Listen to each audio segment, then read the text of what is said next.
조갑제TV 시청자 여러분 안녕하십니까. 저는 조갑제닷컴의 조세별입니다. 2024년 11월 22일 오후 3시입니다. 대한의사협회 비상대책위원회가 2025년 의대 신입생 모집 전면 중단을 요구하고 나섰습니다. 기존 의대 증원 백지화에서 한 발 더 나아간 입장이죠. 자, 이유가 뭐냐? 이대로는 의대 교육이 불가능하다라는 겁니다.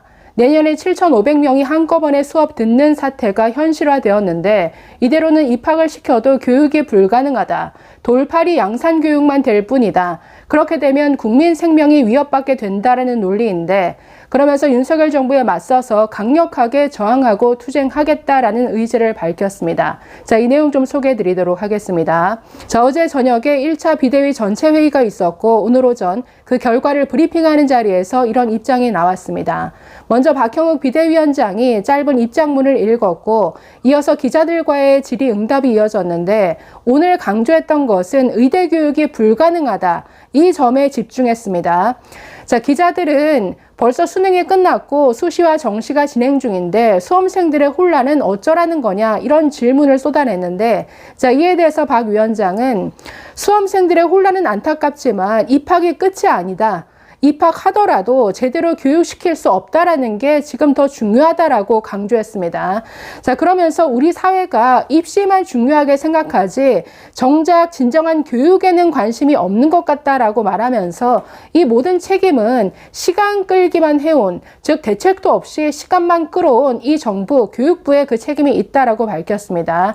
자, 이 외에도 여야의정 협의체에 대해서는 전혀 참여할 생각이 없다라는 점을 분명히 밝혔는데 어제 전체 회의에서 15명의 비대위원 누구도 이 협의체에 대해서는 아예 말도 한 적이 없다라고 말하면서 관심이 없다. 우리는 정부 알리바이용 이 협의체에 농락당할 생각이 없다라는 점을 분명히 밝혔습니다. 자, 먼저 박형욱 위원장이 읽은 입장문부터 소개해 드리도록 하겠습니다. 자, 국민 여러분, 지금 전 세계 어느 나라보다 싸고 질 좋은 대한민국 의료가 파괴되고 있습니다.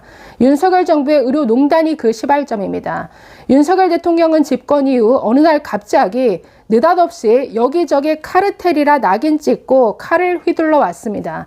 그러나 정작 대통령 주변에 진정한 카르텔은 보지 못하고 있습니다. 윤석열 정부는 사회 각 분야의 문제점을 깊게 이해하고 정교하게 개선하는 것이 아니라 눈먼 무사처럼 마구 칼을 휘둘러 왔습니다. 지금 정면으로 윤석열 정부를 직격하고 있죠. 대통령 주변에는 잘못된 조언을 하는 선무당 경제학자도 많습니다. 이들은 다른 나라와 완전히 다른 우리나라 의료체계의 중층적 규제를 전혀 이해하지 못하고 있습니다. 그러면서 의사들이 지대 추구를 한다고 비난합니다. 자, 며칠 전 한국경제학회에서 이 정부의 의대 증원 의사 늘리는 거 필요하다 이런 설문조사를 한 결과를 발표했는데 그걸 언급한 겁니다. 자, 거의 최저임금 수준의 보수를 받으며 주당 88시간 혹사 당하는 것을 지대 추구라 하는지요. 미국의 16분의 1 수준의 건강보험 수가를 받으며 간 이식 수술을 하는 것을 지대 추구라 하는지요. 선무당이 사람 잡고 있습니다. 윤석열 정부 의료농단은 이미 의료계를 넘어 대한민국의 문제입니다. 검찰총장 출신 대통령 아래에서 대한민국 민주주의와 법치주의가 파괴되고 있습니다. 도대체 어느 민주주의 국가에서 대학생 휴학 승인을 교육부 장관이 결정하는지요? 대학 총장들이 교육부의 횡포에 항의조차 못하고 입을 다무는 현실은 과거 권위주의 정권 시절에도 볼 수 없었습니다. 총장들이 스스로의 권위와 존엄을 내버리는 모습은 슬프기까지 합니다. 대한민국이 민주주의 국가가 맞느냐고 묻는 외국인들의 의문을 들으며 참담한 마음을 지울 수가 없습니다. 자, 대한의사협회 비대위는 선무당과 눈먼 무사가 벌이는 의료농단에 강력히 저항하고 투쟁할 것입니다. 국민 여러분, 윤석열 정부는 사태를 해결할 생각 없이 시간 끌기로 일관하고 있습니다. 내년부터 의과대학 교육은 파행을 겪을 것입니다. 시간이 가면서 문제가 해결되는 것이 아니라 더 심각해질 것입니다.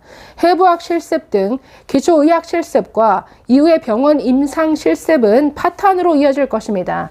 그때 윤석열 대통령, 한덕수 국무총리, 조규용 장관, 이주호 장관, 장상윤 사회수석, 박민수 차관은 자리에 없을 것입니다. 것입니다. 이들은 아무런 책임도 지지 않고 편히 지내는데 의대생들과 의과대학 교수들은 혼란과 고통 속에 10년 이상 후유증을 앓게 될 것입니다. 자, 이 말도 안 되는 무식한 정책을 밀어붙인 자들은 3년 뒤면 다 물러날 거지만 그 뒷감당은 다 의료계 몫이라는 겁니다. 현장에 남아있는 의대생들, 의대 교수들, 의사들이 고통받으면서 이 문제를 다 떠안아야 되는데 이거 지금 이 후유증이 10년 이상 간다. 이대로 좌시할 수 없다라는 거죠.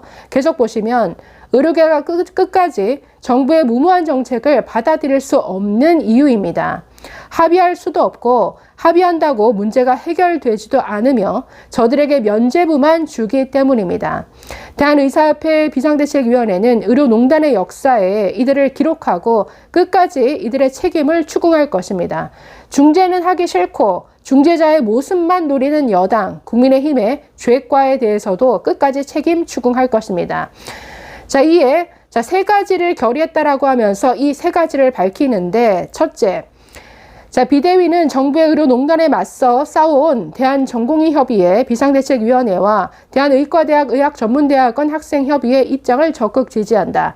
이들의 요구사항은 의학교육과 수련 환경을 정상화시키기 위한 최소한의 조건이다. 둘째, 비상대책위원회는 전공의와 의대생은 물론 의과대학 교수, 개원의, 봉제기 등 의료계 전 직역을 하나로 모아 정부의 의료농단 저지를 위해 함께 싸울 것이다. 셋째, 비대위는 2025년 의대 모집을 중지할 것을 촉구한다. 이것이 부작용을 최소화하는 방법이다.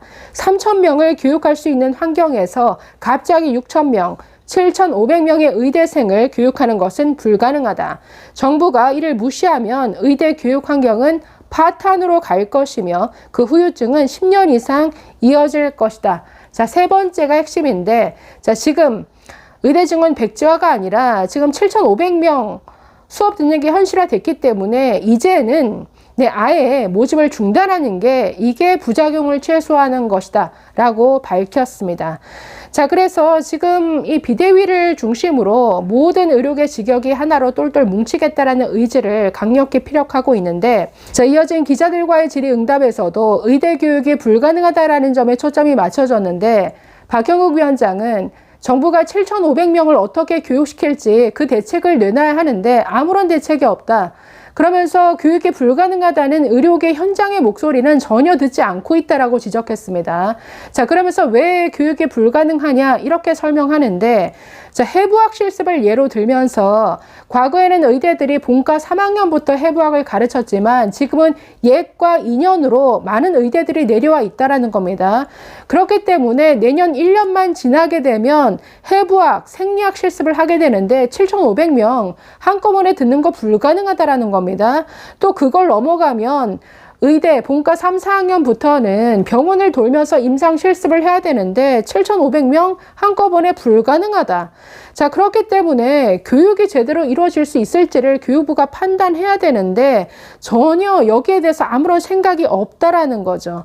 자, 그러면서 우리 사회가 너무 입시에만 관심을 갖는데 입시만 중요한 게 아니라 교육이 되는지를 살펴야 할 것 아니냐, 이 점을 강조했습니다. 자, 그러면서 기자들이 지금 입시가 진행 중인 수험생들의 혼란은 어떻게 할 거냐라고 묻자 박 위원장 이렇게 말합니다. 수험생들의 혼란은 너무나 안타까운데, 자, 이런 예를 듭니다. 어떤 병원에서 의사가 많이 사직해 진료를 줄일 수밖에 없는 상황이 됐다라고 봅시다. 그러면 의사들은 새로 입원하는 환자들을 최소화하고 이미 입원해 있는 환자들의 진료에 집중하게 됩니다. 당연히 새로 입원하려는 환자들의 불만과 혼란이 있을 수 있습니다. 하지만 의사들은 이미 입원해 있는 환자 진료에 집중할 수밖에 없습니다. 자, 지금 상황이 이렇다라는 거죠. 그러면서 과거 동경대 69학번이 없죠. 왜냐하면 그 전년도 학내 소요 사태로 68년도 전교생이 유급을 당하게 되자 결국 신입생 모집을 중단하는 결정을 내립니다. 자, 이와 같이 대학들이 가장 중요하게 생각해야 되는 건 이미 입학해 있는 학생들을 제대로 교육시킬 수 있느냐라는 점이라는 거죠. 왜냐하면 의대에 입학한 학생들은 이들을 제대로 교육해서 내보내지 않으면 이들이 결국 돌팔이가 될 것이고, 그들이 1년도 아니고 평생 환자를 돌보게 되는데, 돌팔이가 국민들을 돌보는, 진료하는 이런 상황을 그대로 볼 수 없다. 그렇기 때문에 지금 제대로 교육이 가능하냐, 이 점은 너무 중요하다라는 겁니다. 우리나라도 과거 세종대에서 90년대 교육이 불가능한 상황에서 교육부가 나서서 신입생 모집을 중단한 사태가 있었다라고 하면서, 지금은 입학한 학생들을 정상적으로 교육시킬 수 있을 것인가, 이 질문을 던져야 하는데 이 윤석열 정부는 그런 질문을 던지지 않는다.